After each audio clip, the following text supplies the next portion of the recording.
Okay, so this is going to be part one of the 4-5 section of notes. And this is probably going to be a longer section as you've noticed in the notes. And we're going to be talking about graphing sine and cosine. So we're going to start off with sine, and we'll gradually increase more and more of the different transformations that our graph can have. And then we'll switch over to cosine and then graph cosine.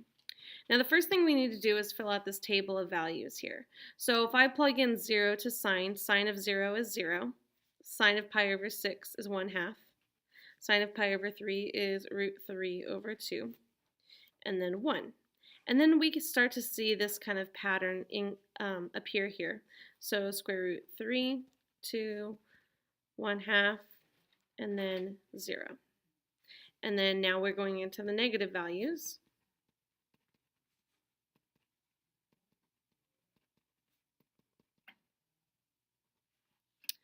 And that is one period of the sine graph. So let's actually plot those values now. We have 0, 0.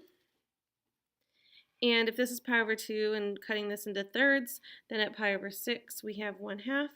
And root 3 over 2 is about up here. And then 1, root 3 over 2 again, 1/2, 0. And then we get into the negative values.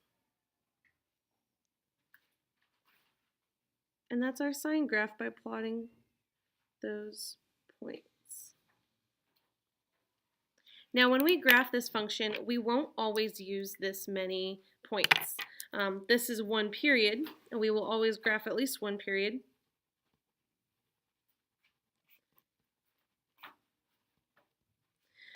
However, we'll only use 5 points.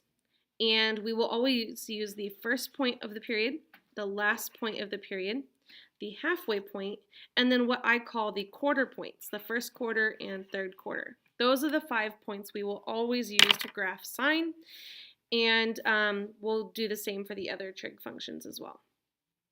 Now let's talk about the different transformations that we can have with our graph. And the first one is amplitude. So our graph can be stretched vertically. It can also be shrunken, and it's with this a value out front. So let's start with the basic sine graph. If we have y equals sine x, it's the same one we just graphed. So first quarter, end, halfway, and then first quarter and third quarter. And that's our sine graph. Okay. Now, if I multiply by 2 out front, then all those y values get stretched by 2. So 0 times 2 is still 0, but 1 times 2 is now going to be up at 2, 0, negative 2, 0. And that is our graph. It was stretched by a factor of 2. Now we can also multiply it by a negative, or we can shrink it, and we're going to actually do both of those things at once. So negative 1/2 out front is going to shrink its height, and it's also going to flip it over. So instead of going up first, it's going to go down first, but it's only going to go down to 1/2, back to 0, up to 1/2, and back to 0. And this is really the easiest type of transformation that our trig functions can have. Okay. So I'm going to go ahead and flip the page now. And these are just some steps for us to kind of follow for graphing sine x. So if I have an amplitude and period change, and then x-intercepts the 5 critical points, those 5 points that I kind of mentioned here, the y values for those points, and connect with a smooth curve, and repeat to the left and right. So we're going to graph an example here. We have sine x and then negative 3 sine x on the same graph. Now we're going to graph this for 2 periods.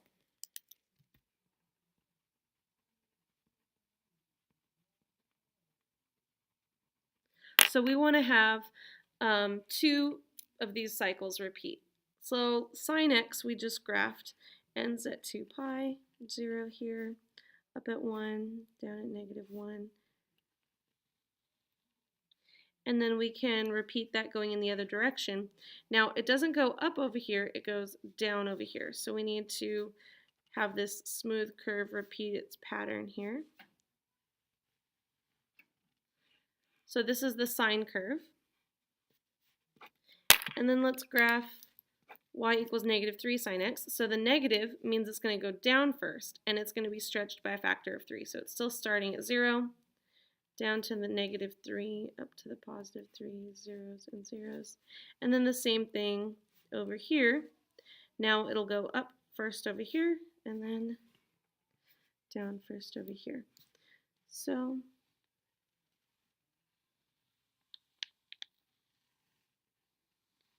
and that's our function there. Okay, so that's our first example there. But we can also talk about more ways to change our graph. So the first one is the period change. If we now have a b value in here, that's going to change our period in our cycle. So our period will now be from 0 to 2 pi with our b value. And what we're going to do here is we want x in the middle. So if we divide by b everywhere, then we end up having 0 less than or equal to x less than or equal to 2 pi over b. And what that does is it tells us the length of our period. So 2 pi over b will be our period. And let's see what this actually does in an example. So let's see here. Well, not an example yet, but I guess kind of just generalizing this. So our sine graph starts at 0, ends at 0, and halfway is at 0. And if our amplitude is, we're going to go up to that and then down on the other side as long as our a value is positive. And then that means our period is broken up like this. So 2 pi over b is the end, pi over b is the midpoint. And so this is what the sine graph looks like with these two shifts. Okay. You're going to get used to making a box right here. These are the 2 pieces of information, and we're going to add 2 more to it as well. So let's go ahead and jump into an example now. So it says determine the amplitude and period of y equals 3 sine 2x, and then graph the function from 0 to 2 pi. So we're going to graph from 0 to 2 pi, however many periods that is. And this is our graph right here. Well, the general form is y equals a sine bx. So if I'm going to make my little box over here, my amplitude is 3, and my period is 2 pi over my b value, which is 2. So my period is pi. And what that means is that my graph, one whole cycle of it will complete from 0 to pi. So this is my start, this is my end, this is halfway, and then I'm going to put a couple more marks in here for my quarter points. And because this is a +3, we're going up first, and then down first, or down second. And that's one cycle. But it wants us to graph all the way to 2 pi, so I need to repeat that pattern.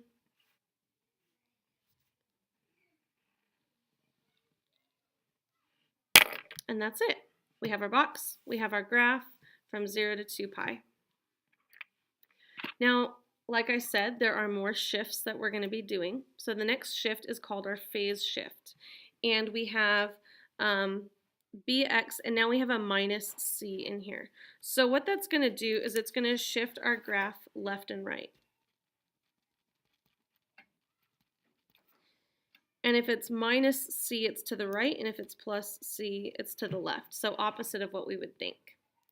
Now, I want to get x by itself again. So I'm going to add c everywhere.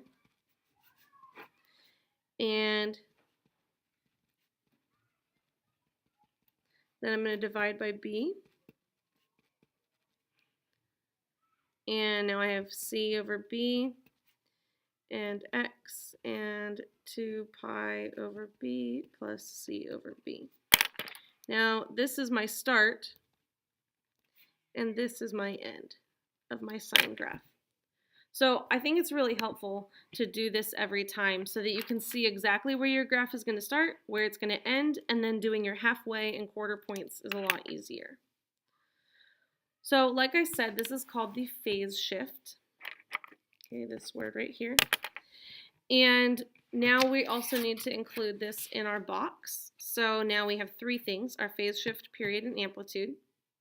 And again, this is how it works. So the phase shift shifts it over. Rather than starting at 0, it shifts it over to the right or over to the left.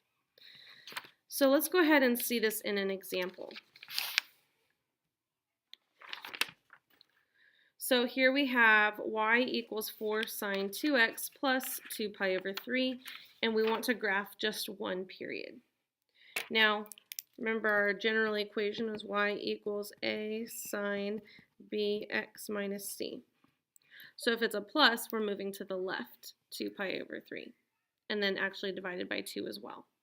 So let's go ahead and make our little box over here so we know all of our shifts. So my amplitude is 4. My period is 2 pi over my b value, which is 2, so my period is pi.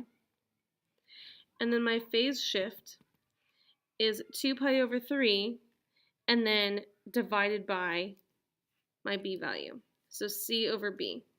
So 2 pi over 3 over 2, which is going to be simplified to pi over 3.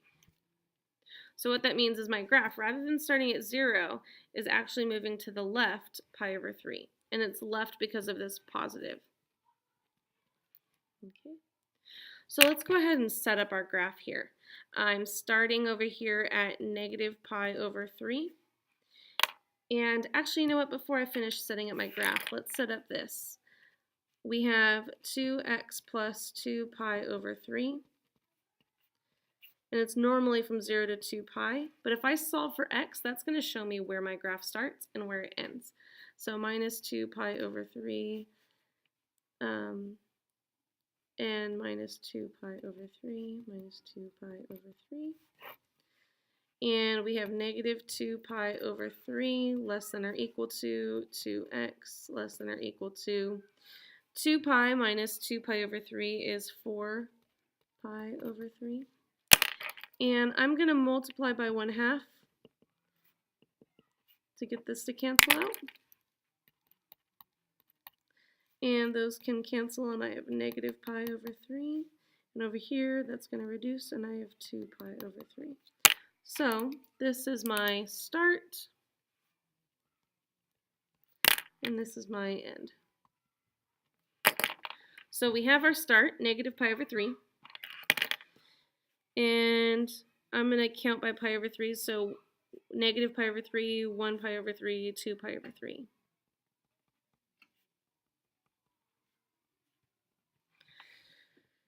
And now we need to go ahead and start graphing. So my start, my end, and I need to figure out what is halfway between. Well, let's think about it here.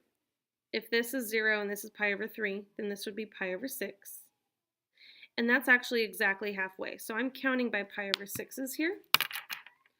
So 1 pi over 6, 2 pi over 6, 3 pi over 6, 1 pi over 6, 2 pi over 6, 3 pi over 6. So this is pi over 6 is our halfway. And then we won't worry about exactly where our quarter points are as much, but it would be pi over 12, negative pi over 12. And then over here, it would be 5 pi over 12. And our amplitude is positive 4, so it goes up first and then down.